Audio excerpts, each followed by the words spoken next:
Welcome back to the Sharing English podcast, where we explore stories from the English-speaking world, spoken slowly and clearly for curious English learners like you. Let's get started.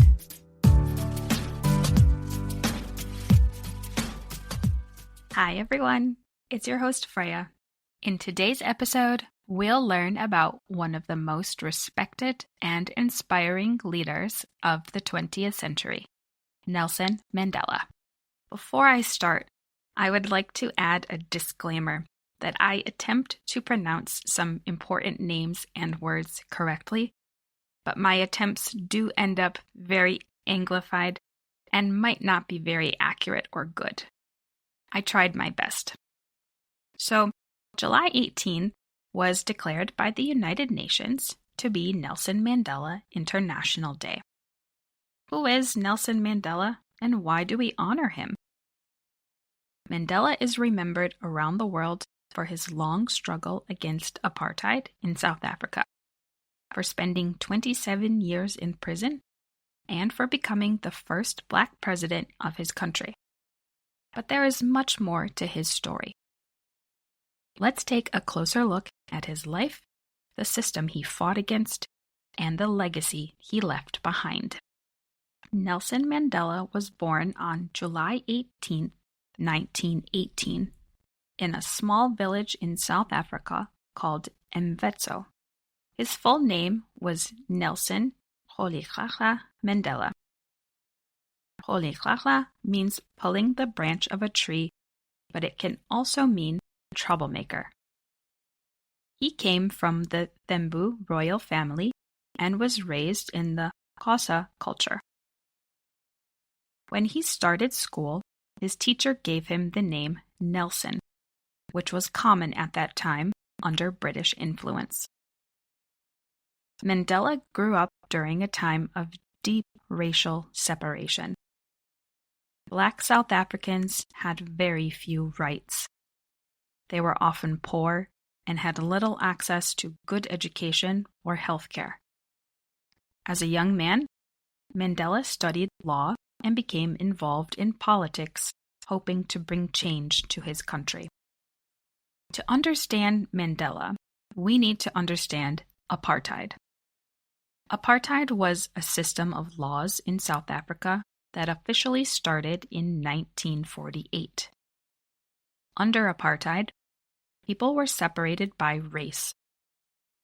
Black South Africans, along with people of mixed race and those of Indian or Asian background, were not allowed to live in the same areas as white people. They could not vote, attend the same schools, or use the same hospitals. Most of the country's wealth and land were in the hands of the white minority.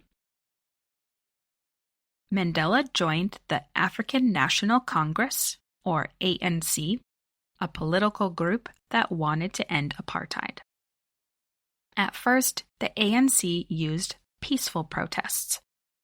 But when the government responded with violence, Mandela and others believed they needed stronger action.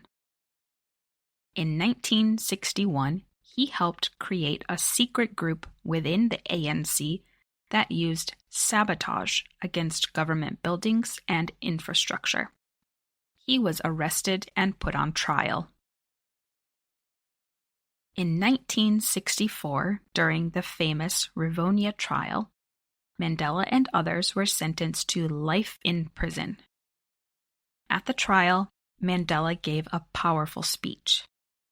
He said, "I have fought against white domination, and I have fought against Black domination. I have cherished the ideal of a democratic and free society. It is an ideal for which I am prepared to die." Mandela spent 27 years in prison, most of them on Robben Island. There, he lived in a small cell, worked in a limestone quarry, and was not allowed to see his children. But he never gave up hope. While Mandela was in prison, the world began to learn more about him. His name became a symbol of freedom. Protests were held around the world. A concert called Free Nelson Mandela was broadcast to millions in 1988. More and more people demanded his release. Finally, in 1990, under pressure from both inside and outside South Africa, then President F.W. de Klerk released Mandela from prison. In the years that followed, Mandela worked with de Klerk to end apartheid peacefully.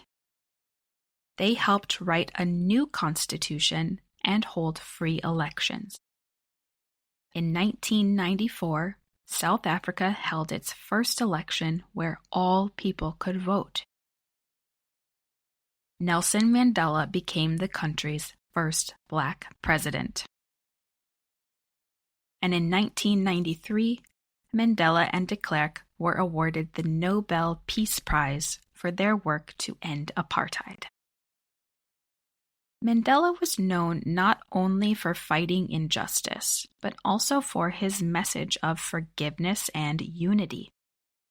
After so many years in prison, many expected him to seek revenge.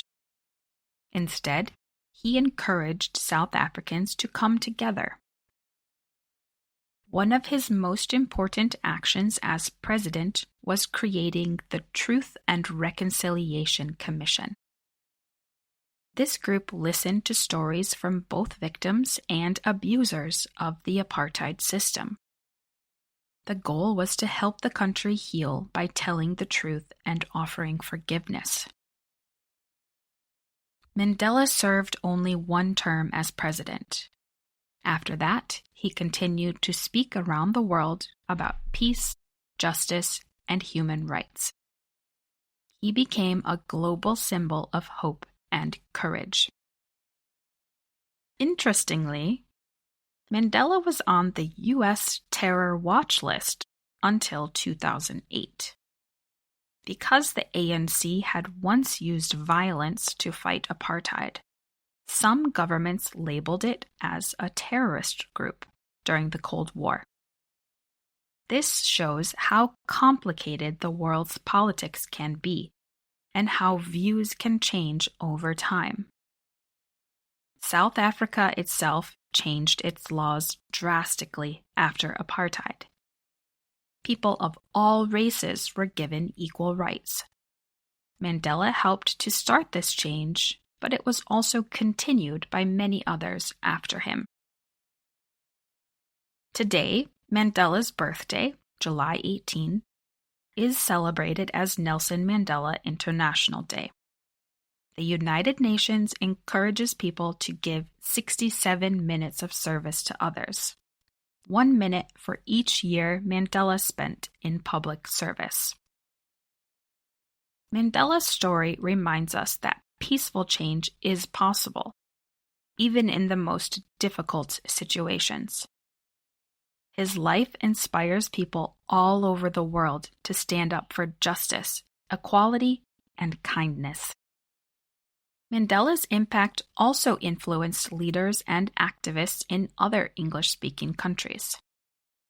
In the United Kingdom, for example, many people protested apartheid and supported Mandela's cause. In the United States, his release from prison was seen as a sign of hope and change. Even in Canada, schools and public spaces are named after Mandela. His story is taught in classrooms across the world, and his values of respect, dignity, and justice are shared by people in every English-speaking country. So here's a question for you. Have you ever been inspired by a leader like Mandela in your country? What values do they teach through their words or actions? And this year, how will you spend your 67 minutes of service in order to celebrate and honor Nelson Mandela's legacy? Let me know. Thank you for listening to the Sharing English podcast. If you enjoyed this episode, I'd love it if you'd subscribe, leave a rating or review, and share the podcast with a friend who's also learning English. You can find out more about me and the podcast at our website, www.sharing-english.com. New episodes of the Sharing English podcast are available weekly wherever you listen to podcasts. As always, let me know, what topics are you interested in hearing more about?